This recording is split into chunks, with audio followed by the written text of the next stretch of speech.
Hello friends, आज की कहानी है धोखेबाज पत्नी की कहानी। पुराने ज़माने की ये कहानी है। एक प्रदेश में एक व्यापारी ने प्रेम विवाह यानी लव मैरिज किया। हालांकि तब प्रेम विवाह करना कोई छोटी या आम बात नहीं थी, लेकिन फिर भी व्यापारी और उसकी प्रेमिका, जो उसकी धर्म पत्नी बन चुकी थी, उनका सच्चा प्रेम देखकर लोगों ने उन्हें स्वीकार कर लिया और लोग उनके प्यार की मिसाल देने लगे थे। वो दोनों भी अपने प्यार से भरी नए संसार में काफ़ी खुश थे। लोग ये देखकर हैरान रह जाते कि उन दोनों में कभी किसी वस्तु या विषय को लेकर कभी झगड़े नहीं होते। व्यापारी और उनकी पत्नी ने अपनी प्यार की रोशनी सदा रोशन रहे, इसलिए एक नियम बनाया था। उन दिनों लोग रात को छतों पर मशाल जलाया करते थे ताकि घर आंगन में उजाला रहे और सोने के समय उन्हें बुझा देते। प्रेमी जोड़े ने तय किया कि वे जब तक साथ रहेंगे तब तक उनके घर की मशाल जलती रहेगी। अब रात होते ही पूरे देश में अंधेरा हो जाता, लेकिन एकमात्र इस व्यापारी का घर रोशनी से जगमगाता। इस प्रदेश का राजा एक बड़े से महल में रहता था। हर रात को सोने से पहले वो अपनी रानी के साथ महल के छत पर जाकर आसमान के नज़ारे देखता था। एक बार जब राजा अपनी रानी के साथ छत पर चाँद सितारे देख रहा था, तब दोनों की नज़र व्यापारी के जगमगाते घर पर पड़ी। राजा और रानी दोनों ही उसके बारे में चर्चा करने लगे। राजा ने कहा, इस प्रेमी जोड़े में पति समझदार है, इसीलिए उनका साथ अच्छे से चल रहा है। रानी राजा से सहमत नहीं थी। रानी का कहना था, जरूर पत्नी ही ज़्यादा समझदार होगी और वह पति के और उनके घर वालों की गलतियों को नज़रअंदाज कर देती होगी। इसके बिना उनके परिवार का इतने अच्छे से चलना संभव नहीं है। राजा रानी की चर्चा बहस में और फिर बाद में झगड़े में बदल गई। अंत में राजा ने कहा कि हम क्यों झगड़ा करें, एक काम करते हैं, उनकी परीक्षा लेते हैं और देखते हैं कौन ज़्यादा समझदार है। रानी को भी यह सुझाव पसंद आया। राजा ने उनकी परीक्षा लेने के लिए एक योजना रानी को बताई।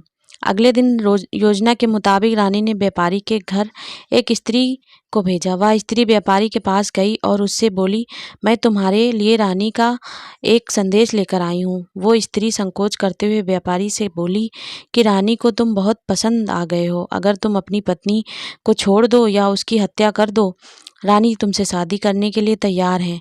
महिला की यह बात सुनकर व्यापारी को गुस्सा आ गया, लेकिन उसने अपने गुस्से पर काबू रखते हुए उस महिला से कहा कि ऐसी हजार रानियां भी आ जाएंगी, तब भी मैं अपनी पत्नी को धोखा नहीं देने वाला। तुम मेरी तरफ से रानी से माफ़ी मांग लेना और कहना ऐसा प्रस्ताव दोबारा ना भेजे। उस स्त्री ने व्यापारी ने जो कहा था वो बात राजा और रानी को जाकर बता दी।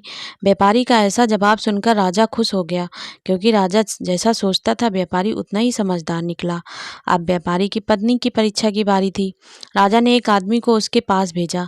आदमी ने व्यापारी की पत्नी से कहा, राजा को तुम पसंद आ गई हो। राजा ने कहा है, अगर तुम अपनी पत्नी को मार देती हो तो पति को मार देती हो तो तुम्हें उनकी रानी बना लेंगे।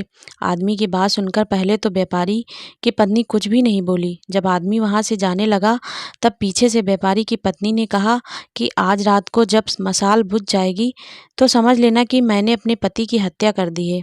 राजा के आदमी ने इस घटना का वर्णन राजा और रानी के सामने जाकर किया। राजा को व्यापारी की पत्नी पर काफी गुस्सा आया, लेकिन रानी ने राजा से कहा कि वह सिर्फ ऐसा कह सकती है, कर नहीं सकती है। आखिर वह उसकी पत्नी और प्रेमिका भी है। राजा ने तय किया कि व्यापारी को खतरे में नहीं डालना चाहिए, इसीलिए राजा ने अपने कुछ सिपाहियों को आदेश देकर उसके घर के पास खड़ा रहने के लिए कहा। राजा ने उनको समझाया कि जैसे ही व्यापारी घर की मशाल बुझे तो तुरंत उसके घर में घुस जाना और व्यापारी को बचा लेना। रात होते ही राजा और रानी अपने महल के छत पर आकर व्यापारी के घर की तरफ देखने लगे।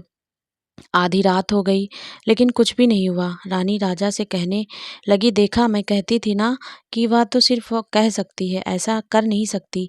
रानी ने यह शब्द कहे ही थे कि राजा ने देखा कि व्यापारी के घर की मशाल बुझ चुकी है। राजा को व्यापारी की चिंता होने लगी।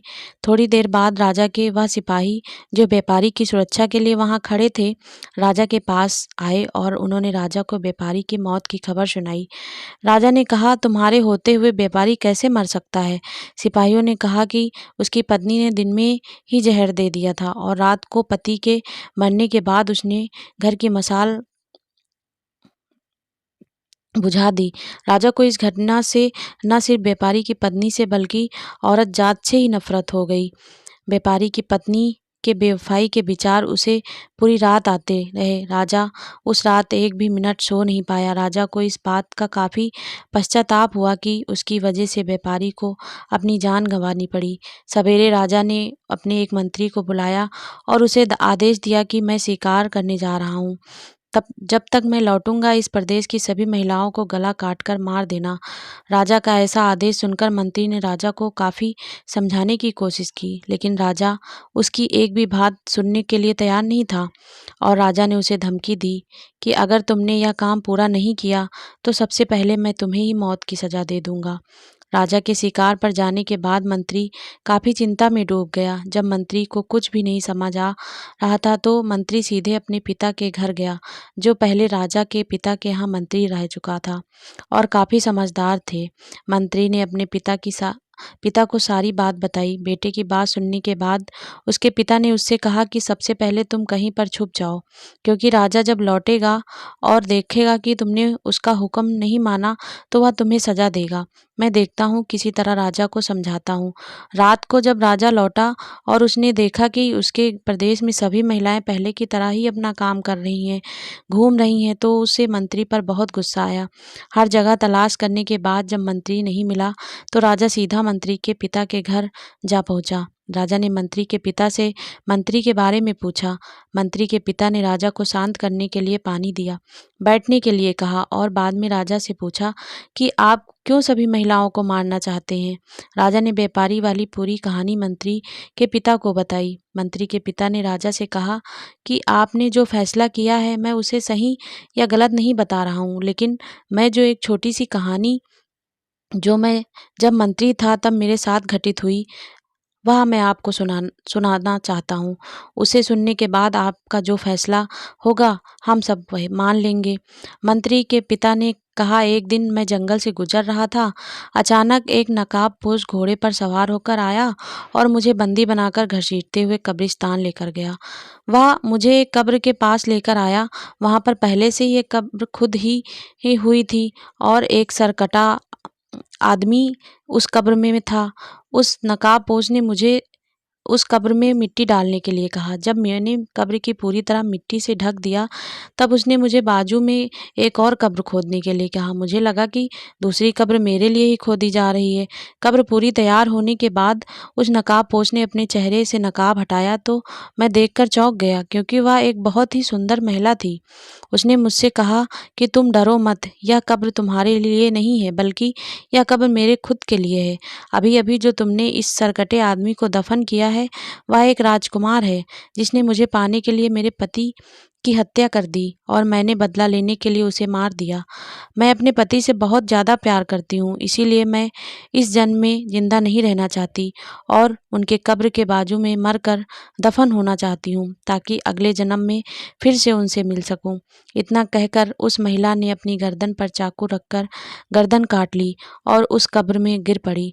मेरे पास कोई दूसरा उपाय नहीं था, क्योंकि मुझे पता चल चुका था कि वह मुझे सिर्फ अपने आप को कब्र में दफन करने के लिए वहां तक लेकर गई थी।